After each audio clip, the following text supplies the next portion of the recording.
Alrighty, everybody. And we are going to get started with chapter 7. Let's go ahead and look at that now. It never fails. As soon as I start to record, something goes off. All right, guys, we are going to look at chapter 7. So this week we have chapter 7 and chapter 8. We're going to look at demand again in chapter 7. So what's really important to understand about demand, okay, is that it affects everything we do. So particularly in healthcare, sales volume, things that you wouldn't think about when you're on the clinical side of things, you need to think about, and they need to be in the forefront of your mind when you're on the administrative side.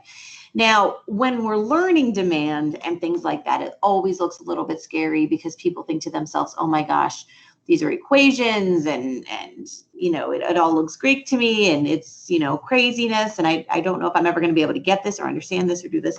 And here's what I want to say. It is going to be in practice much easier than it looks when we are practicing or going through the equations here educationally at school. And the reason for that is because there is going to be programs that you're going to be using that make this stuff a lot easier. You're just plugging in numbers, whereas we're going step by step by step, and I'm showing you everything that you need to be doing. So that's the difference. Know that difference. It's important. I think a lot of people say, oh my gosh, I can't do this because it looks so difficult from start to finish, that they just get it in their minds that they're not smart enough to do it or that they're never going to get it. And if you come into anything saying, well, I'm never going to be able to do this, I'm never going to be able to get it, then that's what it's going to be. You're never going to be able to get it. So I want everyone to take a moment and clear their minds. Close your eyes for a second. Go ahead, do it. I know you guys aren't, I know they're not closed. Go ahead, close your eyes. Just close it, right? Everybody's on mute. Listen to the sound of my voice right now. And I want you to take every fear that you've ever had about math or school or completion of work or being able to accomplish something. And I want you to free yourself of that thought. Now, for the next hour, as we're going over chapter 7, I want you to just listen and try to be present in the moment and not to lose yourself. You have to keep focus in order to go through this chapter easily. I promise you, these are not as bad as they look. And first, we're going to be going through chapter 7, and then we're going to be going through the example because I think that's going to be great. I'm going to be going through step by step by step. All right, let's get going. I'm going to share my screen. All righty. And here we go. And we are officially sharing. Okay, so let me make this large in my slideshow, which is coming up in just a second here. It's gonna change over in just a moment. It's thinking about it. And here it comes. All right, wonderful. Chapter 7, the demand for healthcare services. Let's go. Again, clear your mind, open your eyes, or you could open your eyes now. I don't think I said that. And you all are going to get this. All right, so here's what we're doing here. We're looking at sales and revenue, and we're going to calculate it, but don't be scared by that because we're going to walk through the material in just a bit. We're going to explain why demand matters in decision making, right? And you guys know it's if something isn't in demand and nobody wants it, then what good is it? Right? So you could be selling something, but if nobody wants it, then, what does that mean? It doesn't mean anything. You're gonna be holding on to that stuff for a while because nobody wants it. It's like having a garage sale, right? So you have a garage sale and nobody shows up. Well, you don't sell anything, right? None of that stuff was in demand. But you have a garage sale and you post online, hey, I have this 1980s, I don't know, comic books collection. And, people see that and they're comic book collectors and they're like, oh my gosh, I need to be there. They will be standing outside of your door. If you start that at 8 o'clock, they'll be sitting in their cars at 7 a.m. in front of your house waiting for you to open your door. That's demand, right? And I'm sure you've all been to garage sales before and things, and you know that the good stuff goes first, right? All right, so demand matters in everything, particularly in decision making. Consumer demand is important in healthcare, of course, because the consumer has to want it in order for you to sell it. Look at the vaccinations, right? How well do you think the Johnson & Johnson vaccination is going to continue to sell if nobody wants it? If they're afraid to get it now? Well, I would say not so well. So we use standard models to predict the effects of a policy change and to discuss the factors that influence demand. And we're going to look at all this stuff. All right, key issues. Managers must understand demand. So why is it important that you all understand what we're talking about here? It's very easy. You are going to be the leaders. You are going to be the people who make decisions. So you need to know what it means. Now, there may be a point in your life where you get high enough to where people will do all the work for you and they just bring you what it means and you make a decision on it. That's really what you're shooting for, by the way, right? So, but overall, as you're working your way up in your career, you need to understand demand and you need to understand how demand affects the decisions that you're going to make as a business woman or man or person or individual. And it helps you to grasp the market and policy shifts, of course. So several factors affect demand. The price of the product affects demand. You know it as well as I do. Your kiddo wants a pair of sneakers. The sneakers are $150. And you're like, I can't buy you that. That's too much money, right? But they go on sale to $90. And even though it's still a whole ton of money, you go, oh gosh, okay, fine, you can have it, right? But if that pair of sneakers, let's say they were like Yeezys or something, if they started out at $1,000, how likely would you be to even consider it? Probably not so much, right? So the price of the product affects the demand for it. The price of related products affects the demand for that particular product. Because if I can get the same thing cheaper, why would I want that, right? All of our smartwatches, etc. Like those were all the rage. When the first one came out, everybody said, oh, I have to have that one. But then we realized, we could buy something that's way cheaper, right? And does the same dang thing. So why am I going to pay more for that? This does everything that does, right? And then demographics affect demand. So age, income, etc. Age, you might not be interested in a particular product. You feel like it's not for you because of your age, maybe, or it's not for you because of your age. Pediatric vaccinations, for example, right? Income, you may not, that affects demand because you may or may not have the money for something. You may or may not have the income to support buying something or not buying something, etc. All right. So those factors, price of the product, price of the related products, and demographics all affect demand. And I want you to think about that really, truly, honestly to yourself, because you guys already know this. You live in a world, you buy stuff. Demand is not that difficult of a concept if you make it practical. So why understand demand? Why? Why would understanding demand matter? Why do we need to understand demand, right? So, to manage a company, you have to be able to do things like forecasting, right? We have to be able to forecast sales and revenue and stuff like that. And to do that, you have to understand demand. You also need to be able to, know at least a little bit what's going to happen based on environmental changes. So, for example, you need to be able to forecast how sales and revenue will change if government policy changes, if the economy booms or, bums out, or if a major competitor launches a new product. To do that, you have to understand demand. To make policy choices, you need to be able to forecast expense and utilization. To do that, you have to understand demand. How much is something going to cost me? This is just basic general stuff, guys, right? How much is something going to cost me? Well, let's say your electric bill. I'm sure you don't walk around the house saying, hey, everybody, turn on the lights all day long, right? Turn the heat up to 1,000 in the wintertime. So we're nice and toasty. Of course not, because you know that if you turn all of those lights on and turn that heat up, then you are going to forecast that your bill is going to be more expensive at the end of the month. And then you'll have to, send your children away or something. No, I'm just kidding. I used to keep my heat on like 76 in my bedroom because I had my own thermostat. My father would always come in and say, it's like a tropical island in here. What are you trying to kill me? Right? I'm sure some of your kiddos do that. So you need to be able to forecast how expense and utilization will change if you make, a policy change in government, for example. And again, if the economy, goes up or down, that matters. If a new product gets launched, to do that, we have to understand demand. So these are the core functions of management. A management team that ignores demand in forecasting sales is not acting responsibly at all.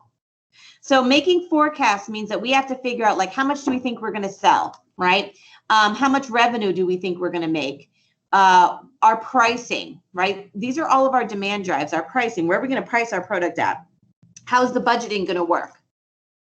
Who will be investing in this? I don't know if you guys watch Shark Tank, but just recently I've become like obsessed with watching that show.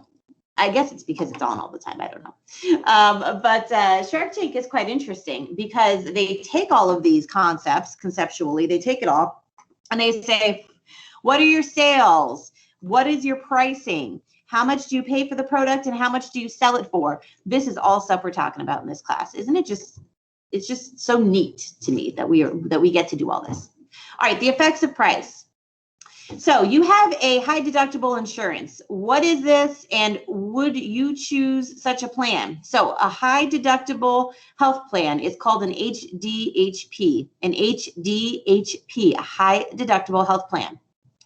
A high deductible health plan does not cover expenses up to a specified amount, such as $2,500 or $5,000 or more, because that is your deductible.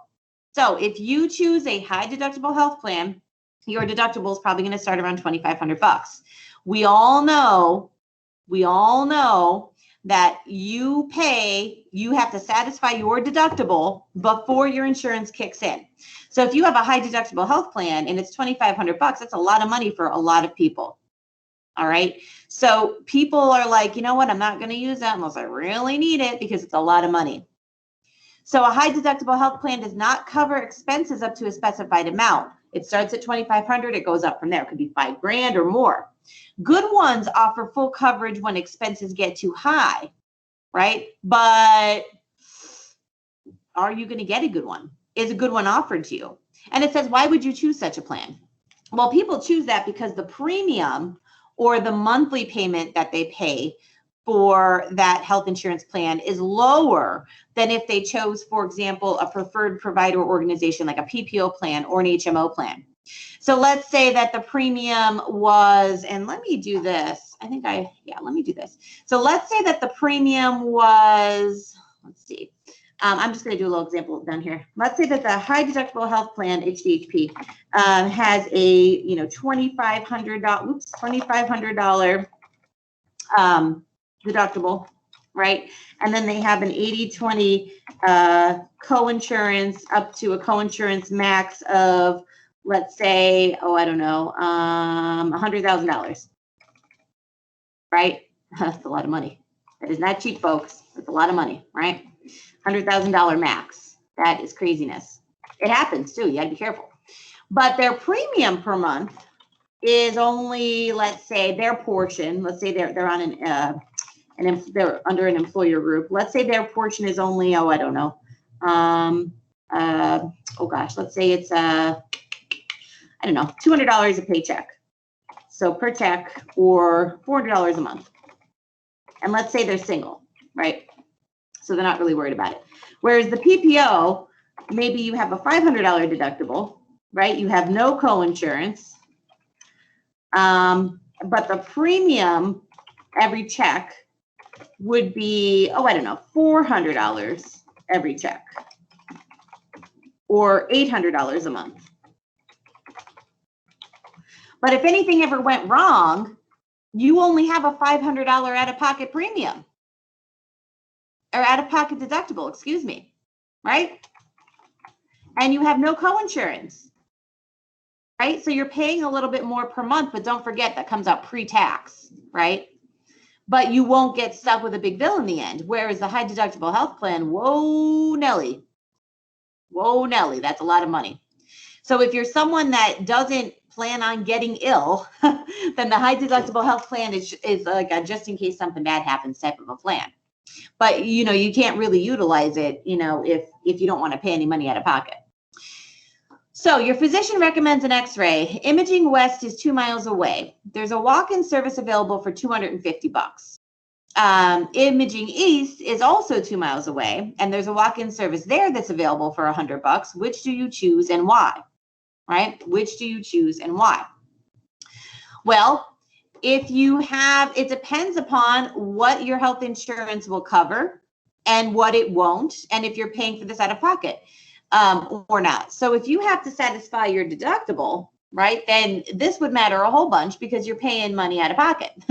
So obviously you're going to want to go for the cheaper service, and you should go for the cheaper service anyway.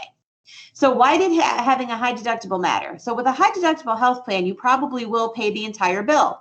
So why am I going to pay $250 for an image when I can pay $100 for it? That's ridiculous, right? Obviously, you would choose the one that's cheaper.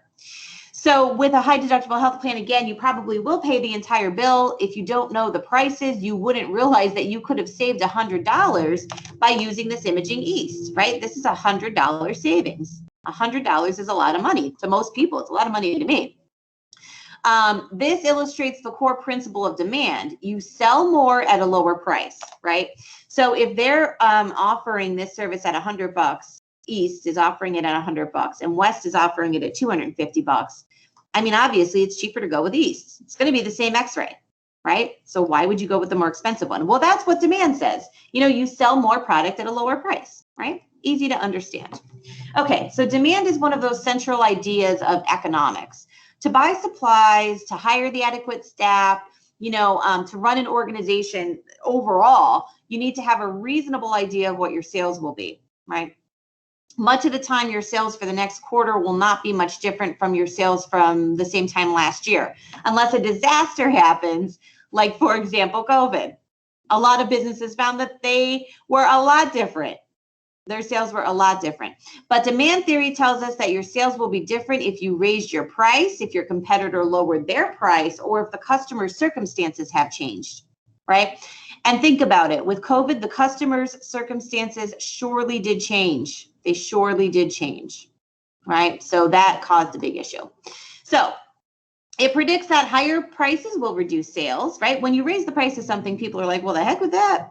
That's too expensive now for me. Lower prices will increase sales. If you lower the price, right? Think about those sneakers. They were $100 and some, now they're $90, and you're like, okay, I'll get it for the kid because, they lowered the price and they really, really want it, so I'll buy it for them. Other factors, also affect sales. Again, if the customer circumstances have changed.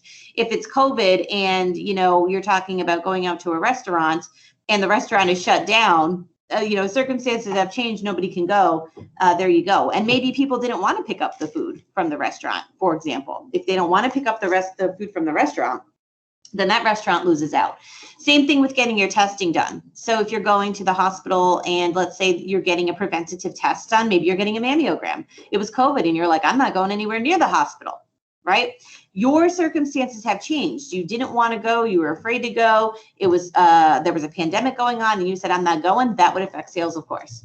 So if you are going to predict Q4 or quarter 4 sales, right? And when you think about a year, it's 4 quarters. There's 12 months in a year, right? So every quarter would be 3 months, 3, 6, 9, 10, 11, 12, right? 3, 6, 9, 12. So there's 4 quarters in a year, like there's 4 quarters in a dollar. So you need to know the price you will charge, and you will need to know the values of those other factors if we're going to predict our sales. So at a higher price, sales will be lower. And this is price right here, and this is quantity right here. Very easy to understand. Price has the dollar sign next to it, and quantity is just numbers, right? So think of these as units, okay? So let's say your price is $0. At $0, you're selling 200 units of whatever this is, right? But of course, because it's free at that point, right? Everybody wants it. But as the price gets larger, right, the sales get lower. So at a higher price, the sales are lower. right? So at this $100 price, the sales are nothing, pretty much. See this? Because this is the quantity down here. Remember, right? So this is a high quantity. This is a low quantity. This is a low dollar amount. This is a high dollar amount. So you would have to go from price to quantity. So let's say the price was $60, right? Then you would be selling about, oh, I don't know, maybe that's like 80 units, right? Your example here shows if the price was $75, which I guess they're saying is right here, then you would be selling about 50 units. If the price was $50, which they're saying is about here, you would be selling 100 units. So that shows you that as the price gets lower, the quantity gets higher. So at a price, again, I'm going to say this again so we make sure that we get it. At a price of $100, we're not selling anything. You got to go down here. It says 0. We're selling nothing. At the price of $75, which is about here, 50 will be sold. You just go straight down. $75 down to 50 units. So alternatively, to sell 50, the price can be no higher than 75. So, you know, if you're going to sell 50, the price would have to be 75. If the price is $50, which we're saying is down here, just about, 100 will be sold. So $50 is right about here, and 100 units will be sold. And if the price is 0, everybody's buying it, right? 200 will be sold if the price is 0. So here's the 0 price, right?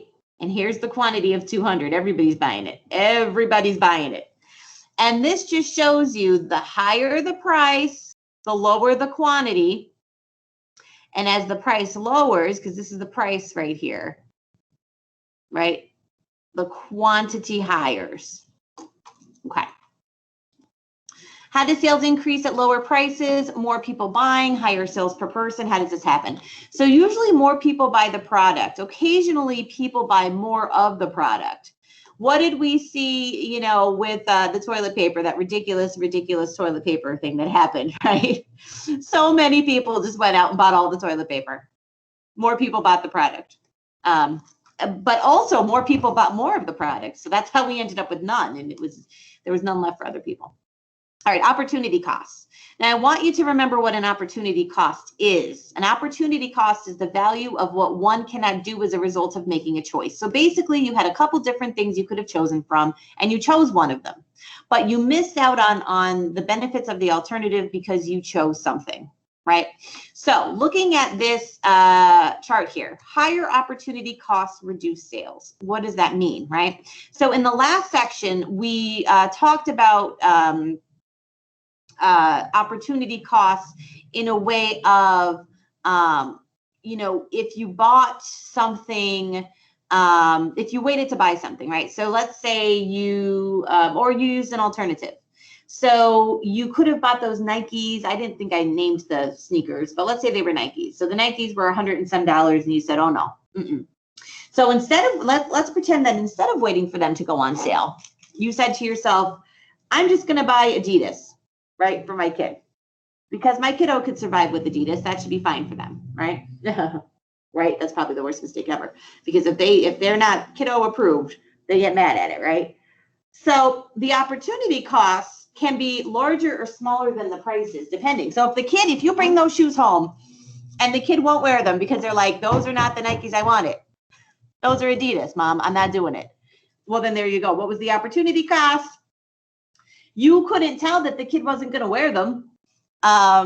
So the value of what someone cannot do as a result of making a choice. So you're not going to go out and buy those Nikes now because you just don't have the money, right? Or you just refuse to do it. You're like, you're going to wear what I get you. And that's it. Like my parents said, maybe not. I think parents are a lot nicer these days. Okay, opportunity cost versus price. So managers set prices, and managers can influence values for other components of opportunity costs. As an example, providing transportation can be an effective marketing tactic, and reducing the time it takes to buy a product will reduce opportunity costs and increase sales. So opportunity cost may not equal the price if consumers do not pay the whole bill or if other costs are important. Okay? So why wouldn't a consumer pay the entire bill? I know that's probably what you guys are already thinking, so don't worry, we broke it down on the slide. It's usually due to insurance, right? Because why would you pay a whole bill if you don't have to? And what might make opportunity costs higher than prices? So examples of other factors include transportation costs, lost wages, childcare, or expenses for related products, like, for example, prescriptions. Okay, so let's say you have to take an Uber to the doctor, right? So the doctor is 30 miles away because they're a specialist or something. Well, that's going to be a ridiculous amount of money, So, that could be more than, let's say the Uber would be $200. That would maybe more than you would pay for the office visit. Okay. So the opportunity cost of a $500 service. $500 before the deductible was satisfied, $100 with a 20% copay, $0 out of pocket limit. So what is the actual opportunity cost of a $500 service, right? Well, maybe you have to pay somebody to come over and watch your kiddo, $40. Maybe you had to leave work early and you're going to miss out on $80 worth of, wages. Maybe you had to take the bus and you needed to buy a bus ticket and it was $5 in transportation costs, right? So there's an opportunity cost even of a healthcare service, meaning that, the cost isn't just purely worked into, the insurance or the healthcare.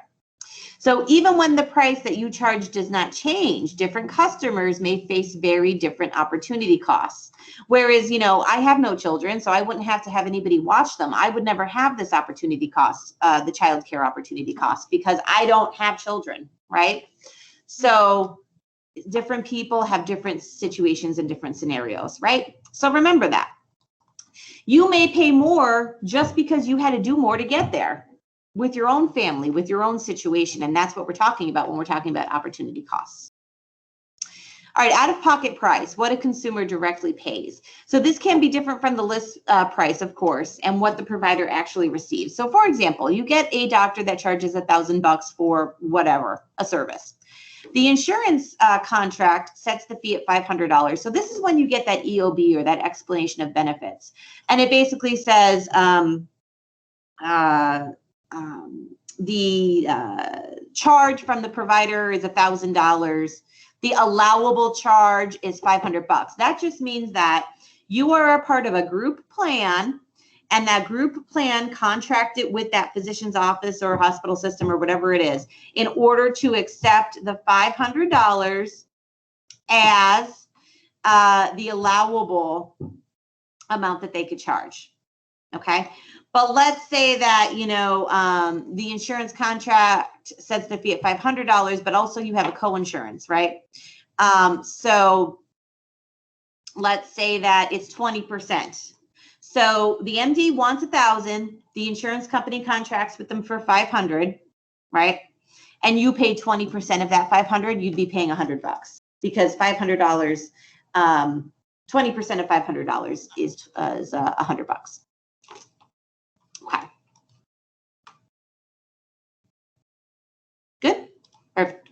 All right. Other influences on demand.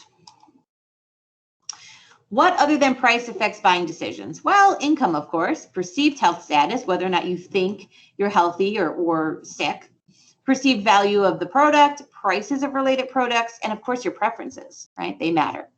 Perceived health status strongly affects demand. People seek care when they think that they're sick, right? Obviously, if you did not think that you were sick, why would you go to the doctor unless you're a hypochondriac, right? Right? So people seek more care when they believe that they're ill. So in this case, the entire demand curve shifts because something other than price has changed. We're talking about their perception, their perceived health status. So at any price, more is being sold because if you feel like you're sick or you think that you're sick, you're going to use your health insurance more. Alternatively, any volume can be sold at a higher price. Right? So perceived health status strongly affects demand. It just means if you think you're sick, you're going to go to the doctor more, period. Usually the demand curves shifts out with higher incomes. So more sales at every price and more willingness to pay at every quantity. So what does that really mean? So in this case, the entire demand curve shifts because something other than price, again, has changed. At any price, more is being sold. Alternatively, any volume can be sold at a higher price. There's more willingness to pay at every single quantity. Okay?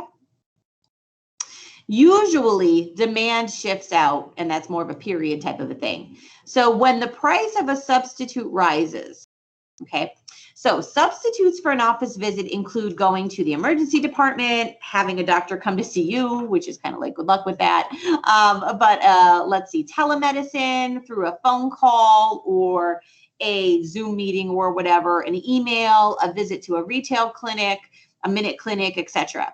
So substitutes for a hospital stay, so for an inpatient stay would include, your home care or your nursing home care. We are trying to get people to be home more, of course. We don't want them to go inpatient because that costs more money. So usually demand does shift out. So when the price of a substitute rises, whatever that substitute may be, it could be a substitute for a hospital stay or the doctor's visit or whatever it is, demand shifts out. Okay, so compliments for an office visit. Let's talk about compliments. What happens or when the price of a compliment falls? So first of all, let's say what a compliment is. A compliment for an office visit could include a prescription, a visit to a specialist, stuff like that. Compliments for an inpatient, like a hospital stay, could include like a follow-up visit, an outpatient therapy, a prescription, stuff like that. So a compliment is something that we are having in addition to what we're doing now. So, you went to an office visit, now you're going to go to the pharmacy and pick up a prescription. You went to an office visit, now you have a referral to go visit a specialist. You stayed in the hospital for a 3-day stay because you were sick. Now you're going to go to outpatient therapy, or because you were injured or something. Now you're going to go to outpatient therapy. Okay? So that's a compliment. That's a compliment. Okay? So when the price of a compliment falls, right, usually the demand shifts out again. So key terms, there's complement and there's substitute. We want to know the difference here, and you want to make sure that you're spelling this correctly. A complement is a product used with your product. An example of a complement would be, you go to an office visit and then your doctor gives you a prescription, and then you go to the drugstore and you pick up your prescription. A substitute is a product that you use instead of your product. So for example, let's say instead of going to an office visit, I use telemedicine. That's a substitute. The impact of complements and substitutes. So it demands on budget share. The small budget share equals a small impact. A large budget share equals a large impact. Okay. What might demand shift like? Why might demand shift like this? Excuse me, I couldn't read for a second. A shift like this could be due to an increase in income, a higher price for a substitute, or a lower price for a complement. Okay. And, again, price, P is for price, Q is for quantity. The price is here. So imagine 0, 10, 20, 30, 40, 50, 60, 70, 80, 100 bucks. Quantity 0 to 200, right? So if the price is at, 100 bucks, you're not, selling any units, right? But as the price reduces, then you're selling a lot more quantity. All right. And that's really what we want you to notice. And of course, this line is further out than this line, right? So it's showing you that it's moving out, that it is a higher price, higher quantity. Okay. Would a cut in the product's price cause a shift like this? Would a cut in the product's price cause a shift like this? The answer to that, and this is price again, and this is quantity, $0, $100, zero quantity, 200 or whatever it was. And the answer would be no. A change in price causes a movement along the demand curve, right? So that it wouldn't cause a shift like that. All right, complexities of demand. So complex demand for medical products. It's a hard decision what you should buy, what you should go with. A lot of the times, customers have a hard time choosing things because nobody really told them all they need to know about it, or they don't know much about it at all. And there's a complicated impact of insurance, right? So there's different folks have different insurances, and that's why it says it's variable coverage, because, it depends upon what kind of coverage you have. And there's variable cost sharing. Better plans will have almost no cost sharing, meaning the insurance company picks up the tab for most of it. Plans that aren't as good, like a high deductible health plan, means that you are sharing the cost with the insurance company. So there's hard decisions. There's incomplete information. How well does this product work? Is there an alternative that I could have chosen? Choices demand unfamiliar skills. So we have to use probabilities. We're trying to understand clinical literature in some cases. Maybe you are trying to figure out whether or not you should take a drug, and you're saying, okay, and they say, well, there's studies on the internet, and you go online and you're like, I don't understand any of this. This is craziness. What does it mean, right? Because if you open up your prescription packet that you get when you get a prescription, it will scare you the dickens out of you. You're not going to want to take it at all. It says, stroke, death, whatever. And everything you get says like you could possibly die, because that is an adverse event that can happen from any kind of pharmaceutical, whether it be a vaccination or, some kind of medicine that you're taking for something. So there's a lot of hard decisions. The stakes are really high in healthcare, right? Patients may be rationally ignorant. So you may want to pose questions like, what are effective therapies for depression? Or is there something that would be, more effective in treating what I have?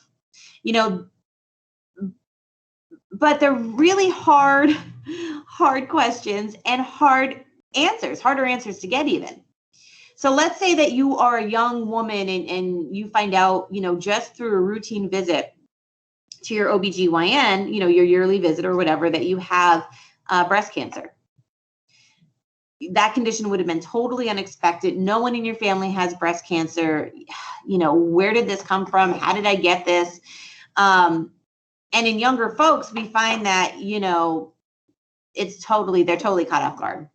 So even though you can get breast cancer as a young woman, medicine tells us, well, you don't have to get, the more intensive tests until you're 40. You don't need a mammogram till you're 40. So a lot of people think, well, I wouldn't get breast cancer until I'm 40. And that's just not true.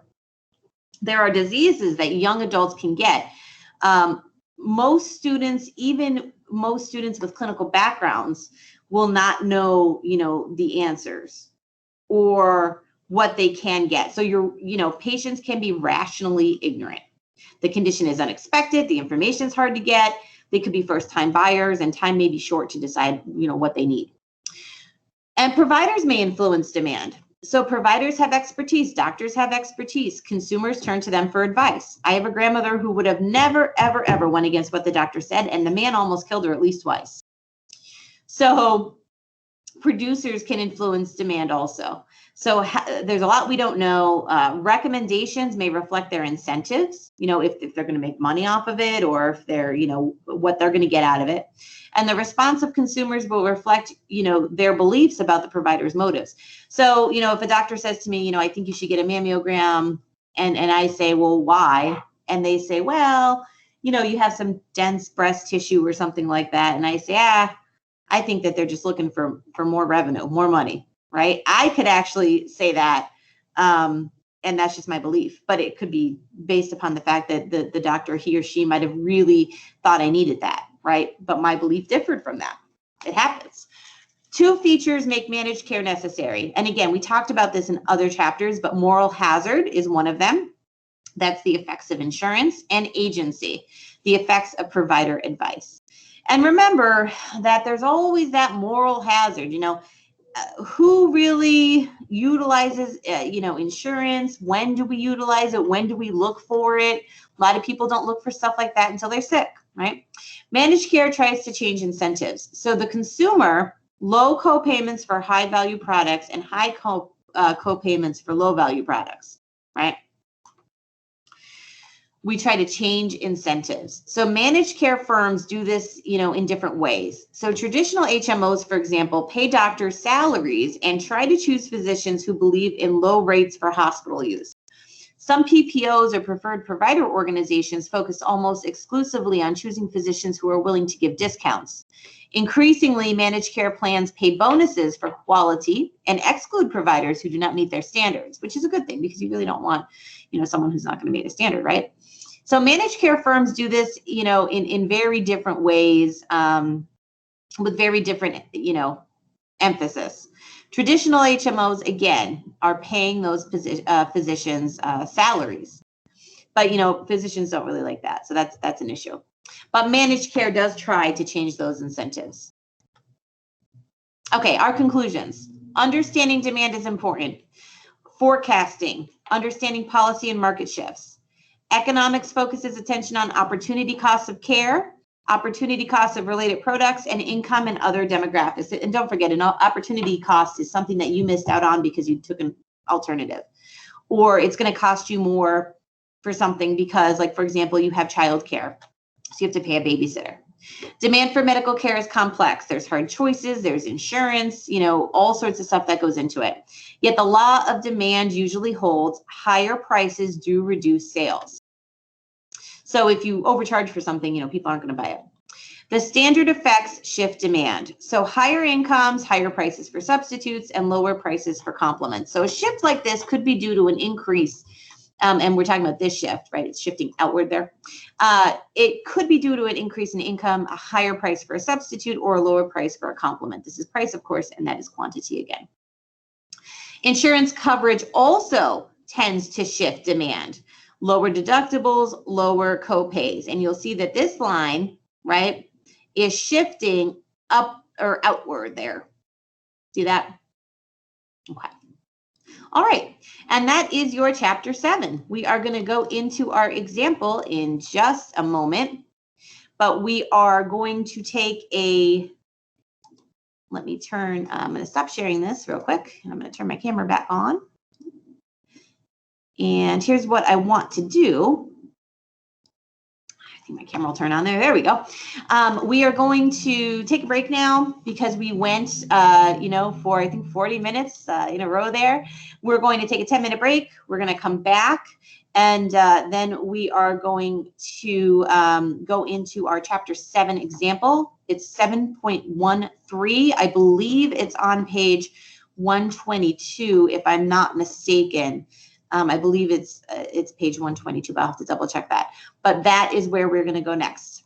All right, enjoy your break, and we will be back in just a moment.